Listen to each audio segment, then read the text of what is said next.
Welcome everybody to the Puddle podcast. I'm your host, Jesse, aka Kuddlefish, and this is episode 1. Today we're going to talk about music festivals, why I love them, and a little bit about free will and how the two might be connected. Why do I love music festivals? Well, I'm a big bass head. I've been into Dubstep since 2008. I was a freshman in high school and Dubstep came out. It's a thing from the UK, and then it started coming to America. It was originated from Jamaican dub, the two-step. That's why it's called dubstep, because dub means two. Little lesson for you. And such artists such as Rusko, Caspa, Scream, Banga, and then later Excision, Datsik, who we shall not name, even though I just named him, really started blowing up in the US. I was the only kid playing dubstep in high school. It was not cool. It is cool now and I'm still into it. But I love music festivals. I just went to Gem and Jam in February. We're in February, but it was early Feb, the first weekend of February. And man, I've been to a lot of festivals. This one might be the greatest of all time. And I'll tell you why. It's not just the music. As far as festivals go, it's a pretty bare bones festival. They got 4 stages. They have a pretty fire lineup, but it's the people. The people are incredible. And this is why I love music festivals, because it's a glimpse into a perfect world. Obviously, there's some bad eggs. There are some things that are not perfect, but overall, and I've been to every type of rave. I've been to house raves, techno raves, and I'm not disparaging any genres. But as far as my experiences go, dubstep, like fans, known as bass heads, are the nicest, most respectful, coolest, most stylish people in the world. They, I mean, how do I even explain it? They give you room to dance. They respect your space. They're silly, they're fun, they're friendly. It feels like even if you don't know anyone, I mean, you could go to one of these by yourself and it feels like you're all one big happy family. When I was in school growing up as a young lad, I often felt like I didn't belong. I kind of jumped around, bounced around. I was kind of everywhere and nowhere all at once.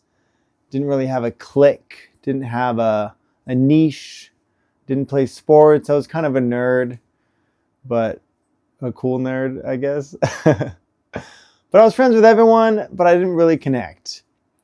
When I got into this music and when I started going to these festivals, I felt like it was the family that I have a family, but the group that I always wish I belonged to. I was like, these are my people. And I encourage you to give it a shot. Plus, there's something about bass music. I could talk about it forever. And this is the topic of our episode 1, is bass music and festivals. And we'll sprinkle in a little bit about free will, which I will get to. Is that, so the human physiology is both very complex and very simple. We can be manipulated by sound waves, by frequencies, by energy.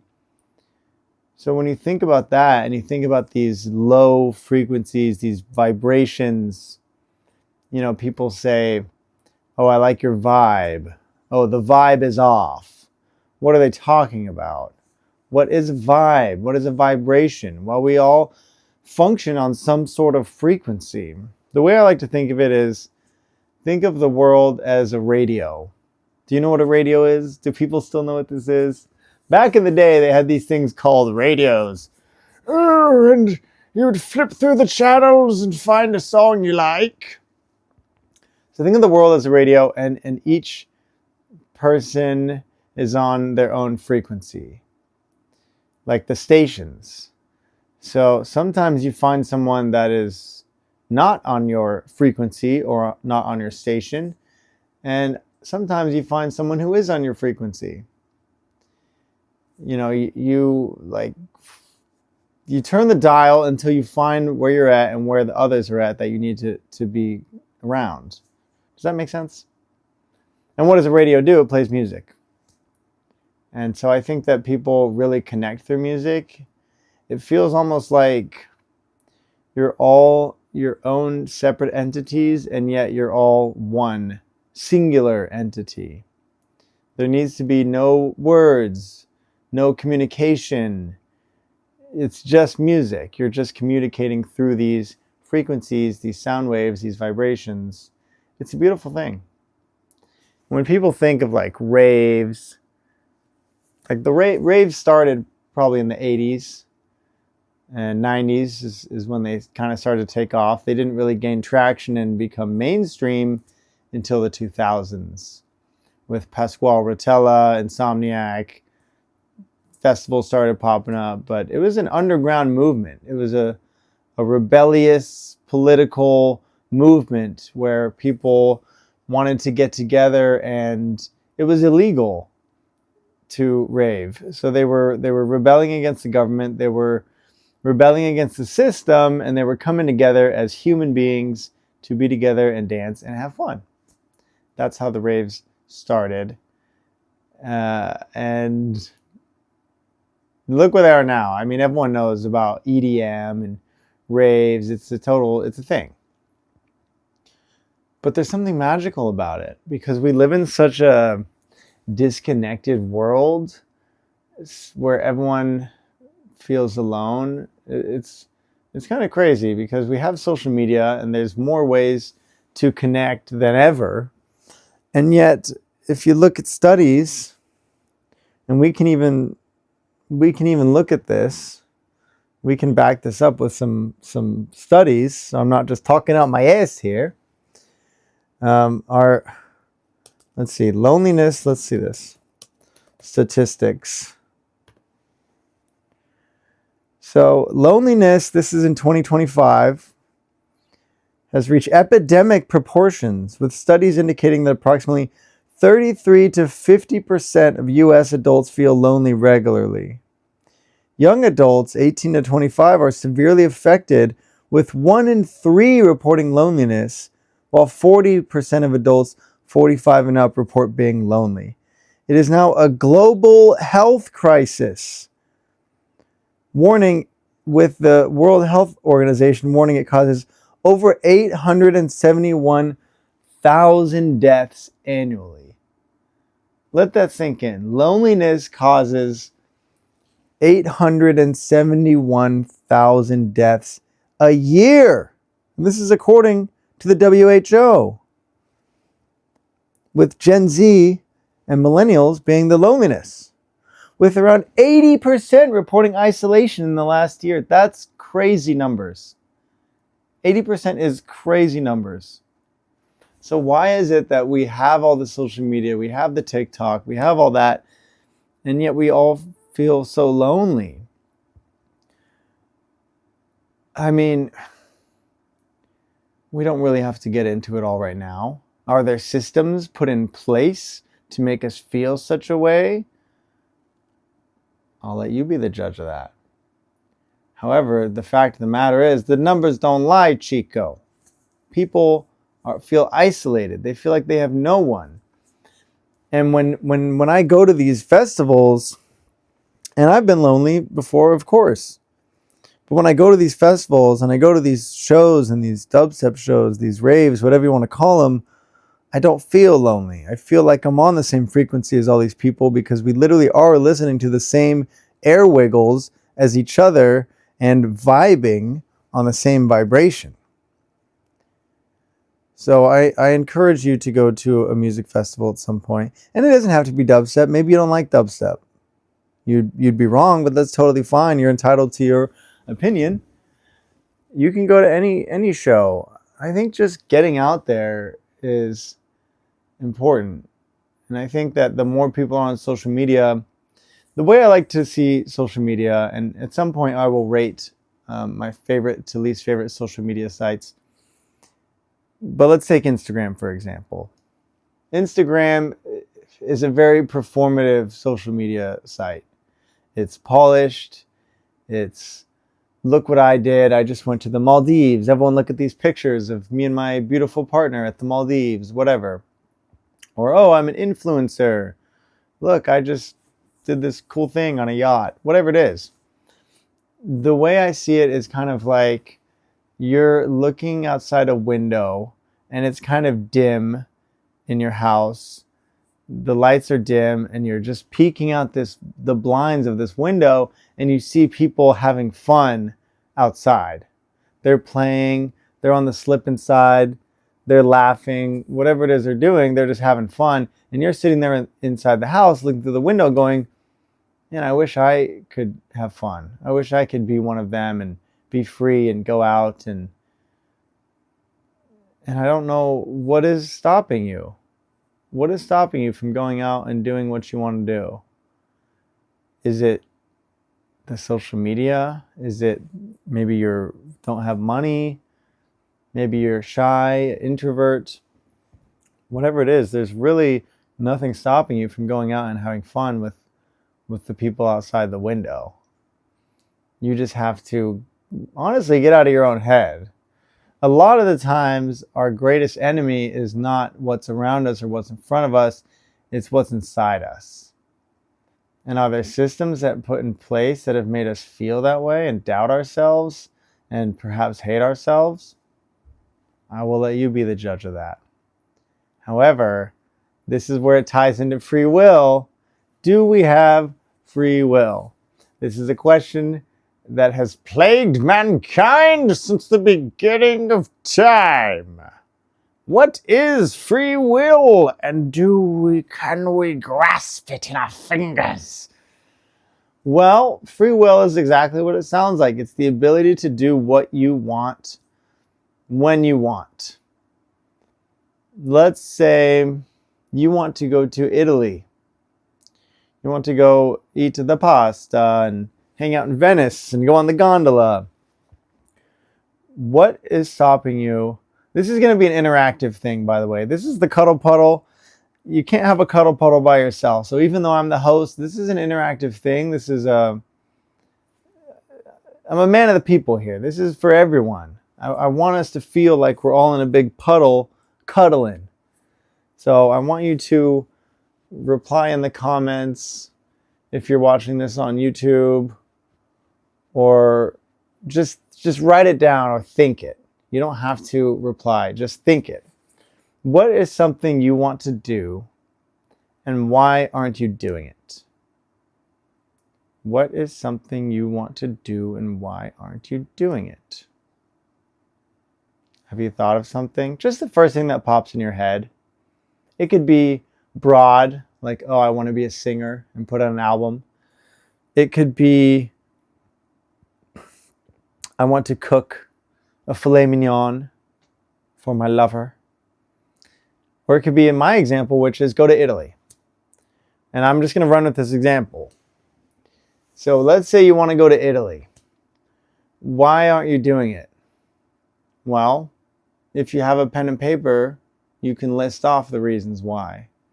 Or if you don't, just in your head, think of the reasons why. I could think of a couple reasons. Money, for one. The flight is expensive.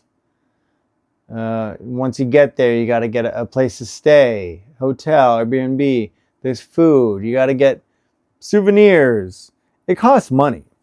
I'd say a trip to Italy for about a week is going to set you back at least $5,000. So how do you come up with $5,000? Well, I got to work. Well, I work every day and I'm just paying the bills and just scraping by. So how am I going to find the time to take this trip? And this is not a crazy problem. I feel like a lot of people have this issue. You want to go do something, but you feel like you can't do it. You feel like it's out of reach.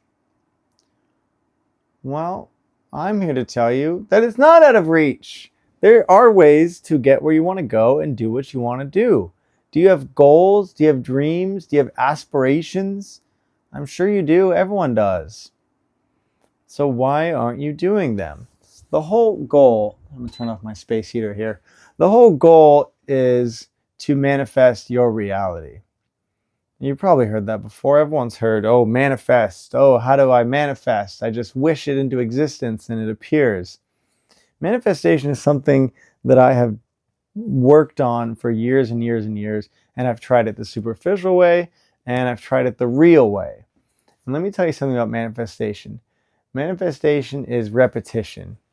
It is believing in your heart of hearts, in your soul, that you deserve something, that you deserve a certain life, that you deserve to live a certain way or achieve your goals.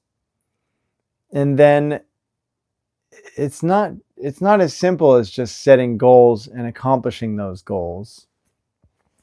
It's more like believing so deeply and so purely that you deserve that life, that subconsciously everything you do every single day moves you towards that thing. Does that make sense? Like, for instance, I have a lot of passions. I'm a writer. I was an actor professionally. I like music. I want to do everything. And sometimes I've gotten distracted and I've gone here and I've gone there and I'm like, ooh, a squirrel, ooh, a shiny rock, whatever. But if I want to do something, I'm going to make it happen sooner or later. For instance, with this podcast, the Puddle. This is episode 1. I had an idea because I like to talk and I have a lot of ideas and I didn't know what to do with them. So I was like, why not just record a podcast? If anyone listens, then that's great. If no one listens, at least you still did it. And it's nice. I like to sit here and speak my thoughts and my reality. So no matter what, at least I'm doing the thing. Because it's one thing to say, oh, I want to start a podcast. How cool would that be? And then you just never do it. It's called an ego biscuit. A therapist once told me that term. An ego biscuit is when you say you're going to do something, like say you're with a friend and you go, dude, we should totally write a TV show. It would be so funny. And then you never do it. But in that moment, you're feeding your ego by going, man, that would be so cool if we did that TV show. So something in your ego feels fulfilled because it goes, yes, I had that idea. How cool of an idea. And then you don't follow through with it. So it's just a biscuit for your ego. But you need to get out of the way of your ego, and you also need to not fear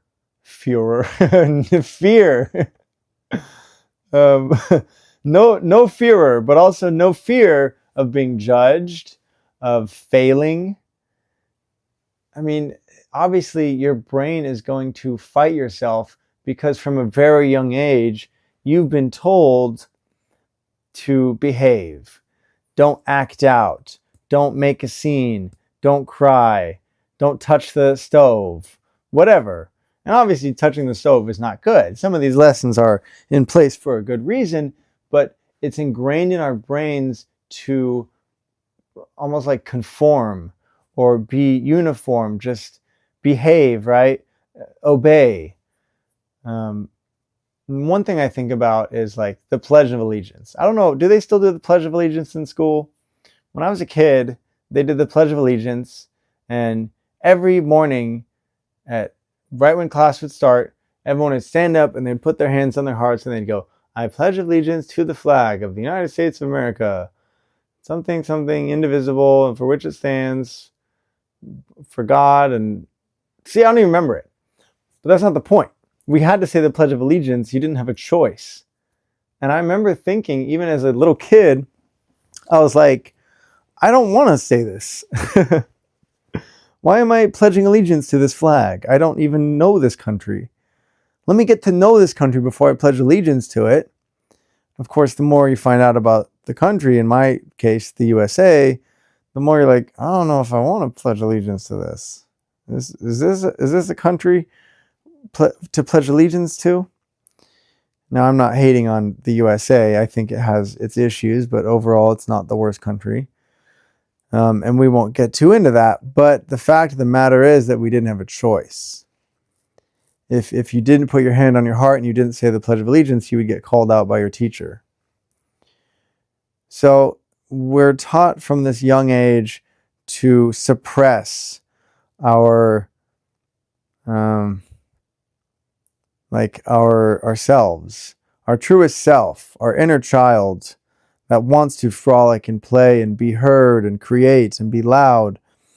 So because of this, a lot of times our brain is at constant war with itself. It's always doubting. It's always giving you every reason why you shouldn't do something. Like, you want to be a singer, right? Your brain is going to go, well, you're not good. Well, people are going to make fun of you. Well, you're not going to ever get a record deal or any of that. And then even if it's not true, you believe it because it's your brain. So why wouldn't you believe it? Well, your brain is a liar sometimes. Don't always believe your brain. Believe your heart. Follow through with your heart, and your brain will catch up. I do affirmations every single morning. When I was in like a super dark place, what I did was, like, I didn't even want to wake up and do the day. I'd wake up, I go, oh my God, I have to do another day. I have to live through this day and eat and drink water and work or whatever it is. I just didn't want to do it. But I would wake up and then I would look in the mirror and I would say nice things about myself. Even though I didn't believe them, I would say, Jesse, you're doing great. You deserve nice things. You're crushing it. And I would just stare at myself and I would say those things, even though my brain was going, you're just lying to yourself. You don't deserve nice things. You're a piece of shit. My heart believed it. And then eventually, after doing it day in, day out, my brain started to catch up. It's like you almost have to lie to your brain in order to convince it that you are worth it. Does that make sense? So, free will. Does it exist? I'm going to draw a little diagram for you.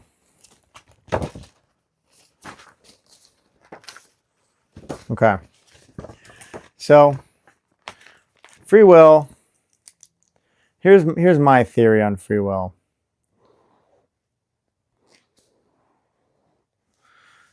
This is free will. This is true free will at its core. This is you being able to do exactly what you want to do when you want to do it. Granted, it doesn't hurt yourself or others. This is control. Now, control has been put in place by systems around long before you were to keep you in place, to keep you spending money, to keep you complacent, to keep you scared, to keep you alone. Then this is, can you read this? This is the illusion of free will. So here's your free will right there. And then here's what they don't want you to see, that you're being controlled by the media, by tradition, by society, by religion, whatever it is. Then here is the illusion of free will, where they're saying, yeah, you can do whatever you want. Of course you can. You can be who you want. I mean, you're free. I live in the USA. It's since I was a kid. It's a free country. This is a free country. You can do what you want. You can be what you want. It's the land of dreams. You can chase your dreams. People come here from all over to chase their dreams and live the American dream. But what you need to do is dive deep and dig deep into those structures, those boundaries, and then break free of that control to a healthy amount. Because to some degree, you have to follow the law. You can't just go around smashing shit or driving erratically. There is boundaries within this. But in terms of healthy free will, you need to first recognize the manipulation that is being put in place. For instance, the media. I'll just use, so I've studied psychology and I've studied pop culture and media and sociology, all that kind of stuff. There's structures put in place from when you're just a baby. For instance, gender roles. I was born in the early 90s. When I was a kid, and it was much before this too, boys wore blue. Even when you come out of the womb, if you're a boy, a gender reveal party, right? Boy, it's blue, and girl, it's pink. They're boxing you into colors before you're even born. Then you play with trucks, you play with G.I. Joes, you play with whatever. And then girls, they play with Barbies and doll houses and wear dresses, whatever it is. These gender norms were put in place for a long time. And so it programs your brain into thinking that this gender is in this box and this gender is in this box. This is a pretty debated topic, even nowadays. There's a lot of people who get very angry about this topic. Oh, well, there's only two genders. You gotta stick to these rules. Maybe everything's fluid, bro. Maybe it's not up to you to decide what someone is and what someone wants to be. I hope I didn't get too off track. No, I didn't. I didn't get off track. This is all about free will and these structures put in place from since you're a wee baby. So how do we break these structures? The first step is recognizing them. When you watch something, when you watch the news, when you watch a movie, when you watch TV, whatever, think to yourself, what is this trying to tell me and how is it affecting me? When you're with your friends or your family and they have biases or beliefs, think to yourself, do I agree with these beliefs? Or am I just trying to fit in to be liked? Parents are play a huge role in our beliefs and our biases. If your parents likes a certain sports team, you're going to arguably probably like that sports team. In the same vein, if your parent has biases and they're vocal about them, you're probably going to have similar biases, at least until you find your own voice and find your own free will and kind of break that cycle. So it's just generational shit, and everyone's just a product of their environment. And I believe though you are shaped and formed by your environment, you have a core soul and a core belief that has been around even before you were born. There's a core you, right? And then outside of that is everything that shaped you. Your childhood, your traumas, the people you grew up with, your parents, your friends, whatever. So find yourself and believe in yourself is, I guess, the message. And once you recognize those patterns, realize how you've been programmed, then you can slowly work on breaking those cycles and figuring out who you are and what you want to do. For me, a big part of that has been journaling. I think writing down things about yourself and about your identity. If you have a diary, that really helps. Or just writing down the things you like and the things you want to do and all the ways you're going to get there. It really helps. It takes what's deep in here and puts them on paper so that you look at them and then it starts to implement it in here. So, yeah. And I think you should have the free will to go to a rave or a dubstep show and perhaps Gem and Jam, and it might just change your life. And I guess that's episode 1 of the Cuddle Puddle.